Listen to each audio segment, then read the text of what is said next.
नमस्कार दोस्तों, एक नया अपडेट लेके आ चुका हूँ। ये जो अपडेट है सेंट्रल यूनिवर्सिटी ऑफ झारखंड की तरफ से है। सेंट्रल यूनिवर्सिटी ऑफ झारखंड में जो एडमिशन सेल है, उन्होंने एक नोटिस पब्लिश की है और इस नोटिस में इन्होंने third round admission post graduate programme के तहत इन्होंने ये थर्ड राउंड एडमिशन निकाला है 2026-27 के लिए। और ये जो नोटिस है ये 19 अगस्त को पब्लिक हुई है। अगर हम बात करें तो इन्होंने ऑनलाइन रजिस्ट्रेशन लिंक प्रोवाइड की है for admission to vacant seat. जो सीटें बच गई हैं पोस्ट ग्रेजुएट प्रोग्राम के लिए, इन्होंने ऑनलाइन रजिस्ट्रेशन लिंक दी है और इन्होंने पोस्ट ग्रेजुएट प्रोग्राम में एडमिशन जो लेने की प्रक्रिया है उसमें सिर्फ मार्क्स ऑब्टेन इन क्वालिफाइंग एग्जामिनेशन, आपका जो क्वालिफाइंग एग्जामिनेशन है उसमें उसमें जो आपने मार्क्स गेन किए हैं, प्राप्त किए हैं, जैसे ग्रेजुएशन हो गया या पोस्ट ग्रेजुएशन हो गया या उससे इक्विवेलेंट हो गया, उसके तहत आप पीजी में डायरेक्ट एडमिशन ले सकते हैं। इन कैटेगरीज एंड प्रोग्राम आप डिफरेंट कैटेगरीज में UR, OBC, ST, SC category में और डिफरेंट प्रोग्राम्स में एडमिशन ले सकते हैं। Where no wait list candidate are available. कहने का मतलब ये है कि इन्होंने पहले तो जो राउंड था इनका पहला दूसरा जो राउंड था उसमें इन्होंने CUET पीजी के माध्यम से इन्होंने एडमिशन लिया और CUET पीजी के माध्यम से जो भी सीट भरनी थी भर गई और इसमें भी वेट लिस्ट रही होगी, वेट लिस्ट वालों को भी एडमिशन मिल गई। अब इसमें लिखा हुआ है where no wait list candidate are available. अब कोई वेट लिस्ट कैंडिडेट अवेलेबल नहीं है, मतलब जो भी वेट लिस्ट वाले थे सबका एडमिशन हो चुका या डायरेक्ट जो पहले मेरिट के आधार पर CUET पीजी में जिन्होंने रजिस्ट्रेशन किया था उनका भी एडमिशन हो चुका। तो अब जो सीटें बच गई हैं तो इन्होंने क्या किया है कि पीजी में एडमिशन पाने के लिए आपका ग्रेजुएशन का स्कोर देखते हैं।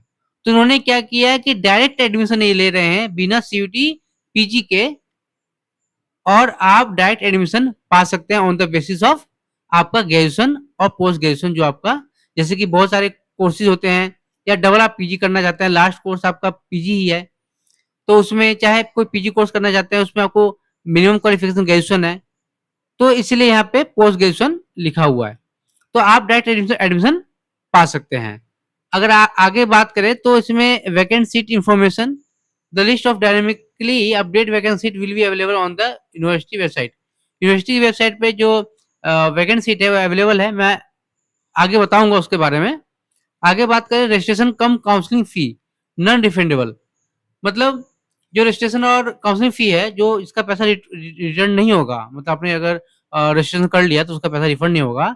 अगर बात करें तो यूआर, ओबीसी, ईडब्ल्यूएस कैंडिडेट के लिए 800 रुपए रखी गई है इसकी रजिस्ट्रेशन कम काउंसलिंग फीस, और SC ST कैंडिडेट के लिए 400 रुपए रखी गई है, और PWD या फीमेल कैंडिडेट और कैटेगरीज 200 रुपए रखी गई। फीमेल कैंडिडेट में या यूआर हो, ओबीसी, ST SC जो भी हो, जितनी महिला कैंडिडेट है सबके लिए 200 रुपए इन्होंने फी रखी हुई है। आगे बात करें category certificate requirement, reserve category candidate must produce valid certificate in government of India format issued by competent authority at the time of counselling admission, please refer notice issued in the.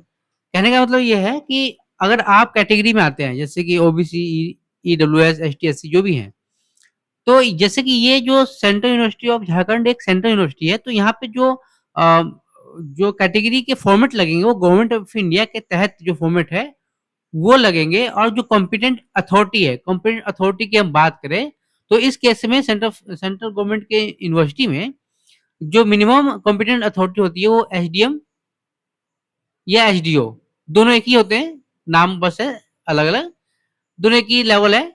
तो इनके द्वारा आपका minimum होना चाहिए। RO level जो होता है revenue officer वो नहीं चलेगा इसमें, सेंट्रल यूनिवर्सिटी में RO नहीं चलता है, कम से कम SDM या SDO लेवल का जो सर्टिफिकेट है कैटेगरी सर्टिफिकेट है वही चलेगा, या इससे ऊपर आप DM का बनवा सकते हैं वो इसमें चलेगा। आपको फिर काउंसलिंग एडमिशन टाइम दिखाना होगा, बताना होगा उनको कि आप रिजर्व कैंडिडेट है। आगे बात करें तो एडमिशन फी की बात करते हैं। Admission fee payment after seat allotment. मान लीजिए कि आप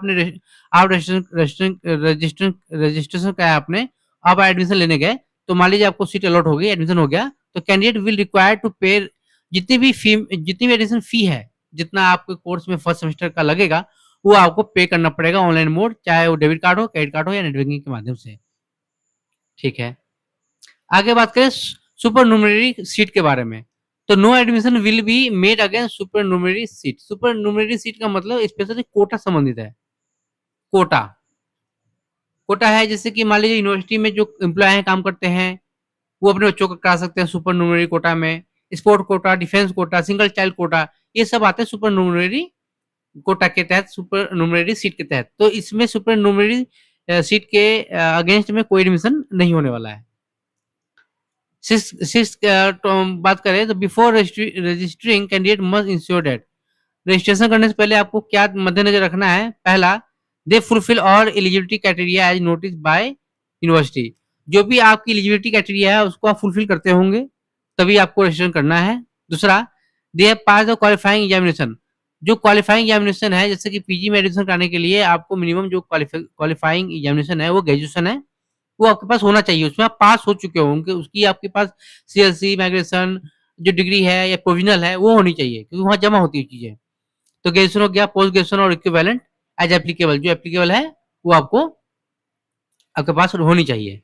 टाइमलाइन की बात करें हम लोग, तो रजिस्ट्रेशन लिंक जो है वो 24 अगस्त को स्टार्ट होगी, मतलब 24 अगस्त से लेकर 31 अगस्त के रात के 11:55 तक आप रजिस्ट्रेशन अवेलेबल रहेगा, आप रजिस्ट्रेशन कर सकते हैं।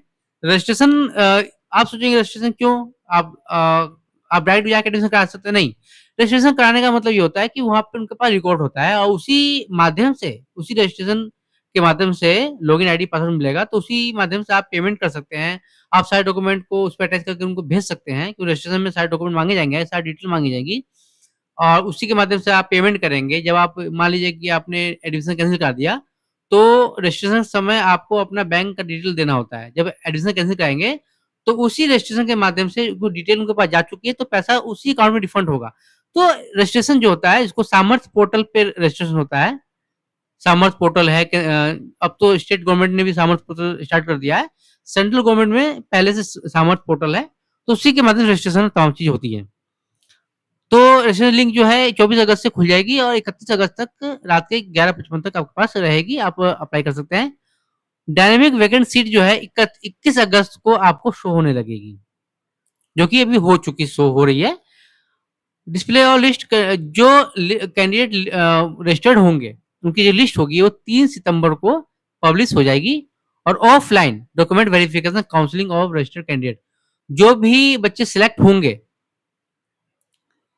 जो भी बच्चे सिलेक्ट हो जाएंगे, या हाँ सिलेक्ट हो जाएंगे, या फिर लिस्ट आने के बाद उनको बुलाया जाता है, सभी को बुलाया जाता है मान लीजिए, तो आपको ऑफलाइन जाना पड़ेगा। कहाँ पे? Central university of Jharkhand. आपको ऑफलाइन डॉक्यूमेंट वेरिफिकेशन होगा और काउंसलिंग भी वहीं होगी, आपको वहां जाना होगा। 8 सितंबर 2026 को आपको वहां जाना होगा। Allotment of seat and fees submission 11 सितंबर को आप जाएंगे, डॉक्यूमेंट वेरिफिकेशन करा देंगे, तमाम चीज हो जाएगी, आप घर आ जाएंगे। 11 को सीट अलॉटमेंट का लिस्ट आ जाएगा। और ये फी सबमिशन है, कैसे होगी फी सबमिशन? सामर्थ पोर्टल पे जो रजिस्ट्रेशन किया है उसको लॉगिन करना है। आपका एडमिशन हो चुका होगा तो वहां पर फी पेमेंट की ऑप्शन आएगी, वहां फी पेमेंट करेंगे और आपका फी पेमेंट करते ही आपका एडमिशन हो जाएगा। तो 11 सितंबर ऑनवर्ड आपका एडमिशन होगा।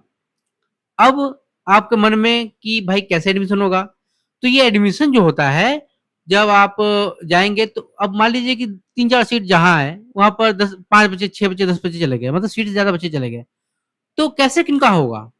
तो मोस्टली जगह देखा गया है, या जो होता है यहाँ पे, जैसे कि मेंशन नहीं है कि पहले आओ पहले पाओ, तो ऑब्वियस सी बात है कि आपका जो मेट बनेगा ग्रेजुएशन के स्कोर के हिसाब से, जिसका ग्रेजुएशन का स्कोर ज्यादा होगा उसको पहले मेट बनेगी, पहले नंबर पे वो आएंगे। तो शुरू के 3 सीट है, शुरू के 3 सीट 7 बच्चे आए, 3 सीटें हैं, तो टॉप जो 3 होंगे उनको एडमिशन हो जाएगा, और बाकी 4 का नहीं होगा। हो सकता है वेटिंग में जाए या कोई विड्रॉ कराए तो उनकी जगह हो जाए, वो अलग मैटर है, लेकिन जो प्रोसेस है मैं आपको बता दिया हूँ। और कैंडिडेट को एडवाइस किया जाता है कि रेगुलरली वो यूनिवर्सिटी की वेबसाइट जो है www.cuj.ac.in पर अब लेटेस्ट जानकारी के लिए विजिट करते रहें। ये तो मैंने आपको बता दिया। आगे बात करते हैं हम कि वैकेंट सीट किसमें कितनी है। जैसा आप देख पा रहे होंगे, जैसा आप देख पा रहे होंगे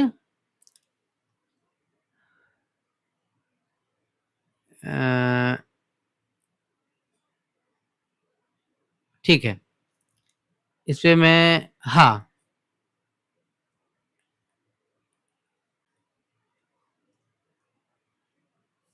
ठीक है, इसमें अगर बात करें तो dynamic vacancy for post graduate programme, इसमें अगर हम बात करें प्रोग्राम के नाम स्टैटिस्टिक्स, तो इसमें एससी के 3 सीटें हैं। एससी के लिए स्टैटिस्टिक्स में, एमएससी स्टैटिस्टिक्स में 3 सीटें हैं। एससी के लिए 1 सीट, एसटी के लिए 5, ओबीसी 2, ईडब्ल्यूएस और यूआर की 5 सीटें हैं। टोटल मिलाकर 16 वैकेंसी इसमें अवेलेबल है। केमिस्ट्री की बात करें, एमएससी केमिस्ट्री की, तो 3 SC, 1 ST, 4 OBC, 1 EWS, 1 UR, total मिलाकर 10 वैकेंसी एमएससी केमिस्ट्री में है। जियोलॉजी की अगर बात करें, जियोलॉजी, एमएससी जियोलॉजी, तो 1 सीट होगी एससी की, एसटी की कोई सीट नहीं है, ओबीसी की 2 सीटें, ईडब्ल्यूएस की 1, यूआर की भी कोई सीट नहीं है। टोटल मिलाकर 4 इसमें वैकेंसी अभी है। एमएससी जियोलॉजी की बात मैं कर रहा हूं। आगे बढ़े तो एमएससी जियो इन्फॉर्मेटिक्स, तो इसमें जो सीटें हैं 2 एससी, एसटी की 1 भी सीट नहीं है, 7 ओबीसी, 2 ईडब्ल्यूएस, यूआर की 1 भी सीट खाली नहीं है। टोटल मिला के 11 वैकेंसी है जियो इन्फॉर्मेटिक्स में। इंग्लिश की बात करें, इंग्लिश में एससी की 6, एसटी की 2, ओबीसी की 9, ईडब्ल्यूएस की 4, यूआर की 4, टोटल मिला के 25 सीटें हैं, जो काफी ज्यादा मानी जाती है।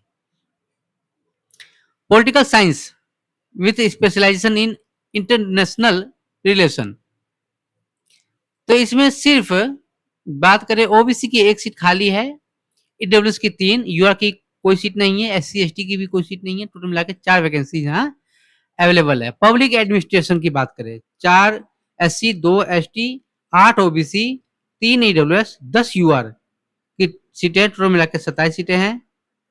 आगे बात करें वोकल म्यूजिक, वोकल म्यूजिक में 1 SC, 1 ST, 3 OBC, 1 EWS, 7 UR, total मिलाकर 13 सीटें खाली हैं। थिएटर आर्ट्स की बात करें तो 1 SC, 1 ST, 3 OBC, 1 EWS, 8 UR, total मिलाकर 14 सीट खाली हैं। तिब्बतन लैंग्वेज की बात करें, 1 एससी, एसटी की सीट नहीं है, ओबीसी की 1, एसटी ईडब्ल्यूएस की सीट नहीं है, यूआर की 5, टोटल मिलाकर 7 सीटें अवेलेबल हैं। कॉमर्स की बात करें, एमकॉम की बात करें हम लोग, तो 6 एससी, 3 एसटी, 11 की ओबीसी, 4 ईडब्ल्यूएस, 15 यूआर, टोटल मिलाकर 39 सीटें खाली हैं। एमबीए की बात करें, एमबीए में सिर्फ और सिर्फ 5 एससी की सीट खाली है बस। बीएड की बात करें, बीएड में life science, language, social science और फिजिकल साइंस एंड मैथमेटिक्स में 1 भी सीटें खाली नहीं है। टोटल मिला के 175 सीट खाली है, different different programme, different different categories में। तो यहां लिखा हुआ है as the admission process is going, as the admission process is going on, the vacancy may increase or decrease depending upon the cancellation received by the admitted candidate or allotment to be made। तो ये जो admission का process जब जो चल रहा है, ये जो वैकेंसी है वो घट भी सकती है, बढ़ सकती है, डिपेंडिंग कि किसी बच्चे ने अपना कैंसिलेशन करवा लिया एडमिशन, और या फिर अलॉटमेंट जो है वाइट लिस्ट, जो वेट लिस्ट कैंडिडेट है उनका एडमिशन हो गया, जो वेट लिस्ट में उनका एडमिशन हो गया तो सीटें कम हो सकती है।